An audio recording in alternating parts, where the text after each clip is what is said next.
राज्य विधिमंडळाचे अर्थसंकल्पीय अधिवेशन नुकतेच पार पडले। या अधिवेशनात कसबा विधानसभा मतदारसंघातील विकास प्रकल्प, पायाभूत सुविधा आणि नागरिकांच्या समस्या या संदर्भात आमदार हेमंत रासने यांनी प्रभावीपणे आवाज उठवला।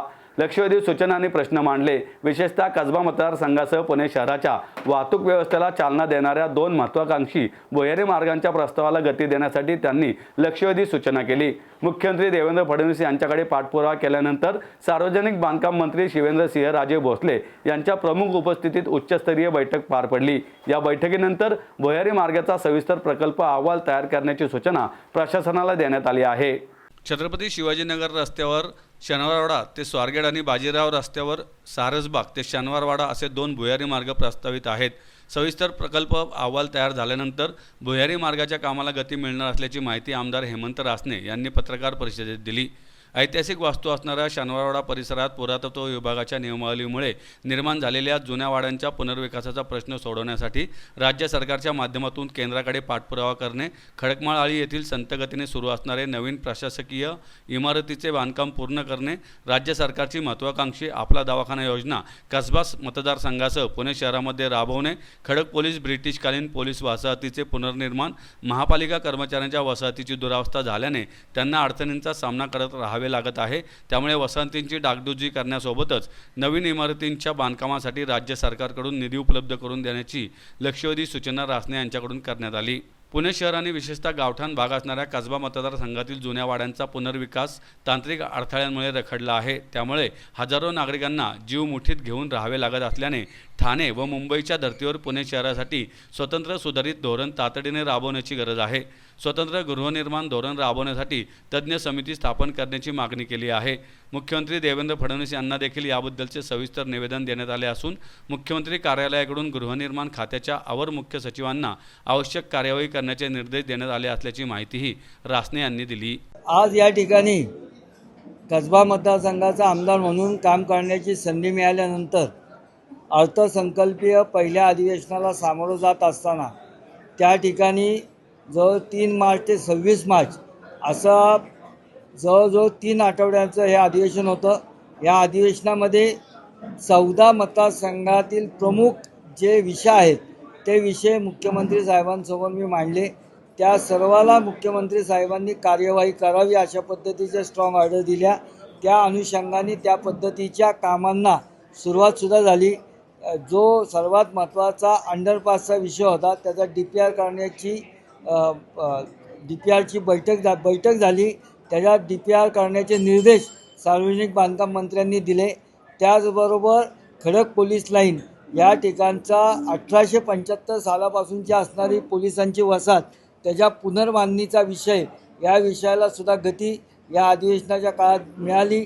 योगेश कदम गृहराज्यमंत्र्यांबरोबर एप्रिलच्या पहिल्या दुसऱ्या आठवड्यात त्या ठिकाणी बैठकीचं आयोजन केलं जाणार आहे।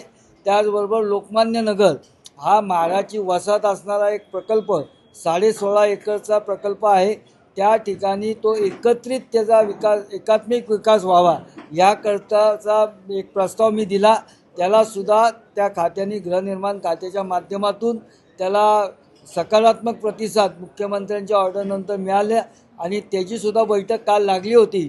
परंतु त्या ज्या सेक्रेटरी आहेत त्यांना काहीतरी मेडिकल इमर्जन्सी लागल्यामुळे तीसुद्धा बैठक ही एक साधारण एप्रिलच्या पहिल्या दुसऱ्या आठवड्यात होणं अपेक्षित आहे। अशाच पद्धतीने सारसबागेचा आंतरराष्ट्रीय दर्जाची सारसबाग करण्याचा विषय असेल, नेहरू स्टेडियम हे आंतरराष्ट्रीय ग्राउंड करण्याचा विषय असेल, असे एकूण 14 विषय शनिवारवाड्या भोवतीलच्या 100 मीटरच्या जुन्या वाड्यांच्या प्रश्नासंदर्भातील निर्बंध उठवण्याचा विषय असेल, जुने वाडे SRA या किचकट नियमावलीच्या बंधनातून मुक्त होऊन ते सर्व विकसित होण्याकरताची एक वेगळी नियमावली याची मागणी असेल, अशा पद्धतीचे अनेक विषय हे शासनाच्या निदर्शनास आणले। त्याला शासनाकडनं मुख्यमंत्र्यांकडनं कार्यवाही करावी या पद्धतीचे निर्देश दिले गेले आणि ह्या सर्व कामांना आता त्या खात्यांच्या मार्फत या गती मिळालेली आहे।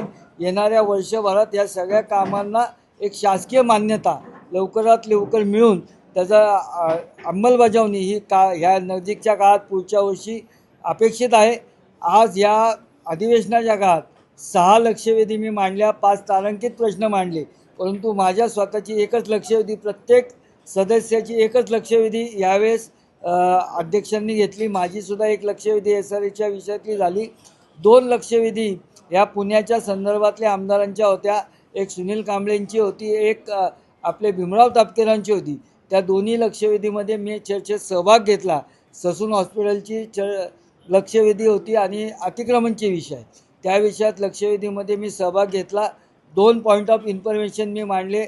एक महापालिकेच्या मेट्रो स्थानकावर झालेल्या धुडगुसाविषयीचे पोलिसांवर झालेल्या हल्ल्याविषयी तो मी एक पॉईंट ऑफ इन्फॉर्मेशन मांडला आणि हिंजवडीत झालेल्या अपघाताविषयी, जो अपघात नसून घातपात होता, त्या विषयाचे एक पॉईंट ऑफ इन्फॉर्मेशन मी मांडला. अशा पद्धतीने अर्थसंकल्पामध्ये महसूल वाढीला गती मिळावी याकरता महसूल समिती गठीत करण्याची मागणी मी अजितदादांकडे केली. अशा पद्धतीने अर्थसंकल्पीय अधिवेशनात मी सहभाग घेतला आणि कसबा मतदारसंघातील एकूण 14 वेगळ्या विषयांना गती मिळावी याकरता मुख्यमंत्र्यांचे निर्देशसुद्धा मिळवले आणि त्या पद्धतीने खात्यामार्फत त्या विषयात कामकाज चालू आहे.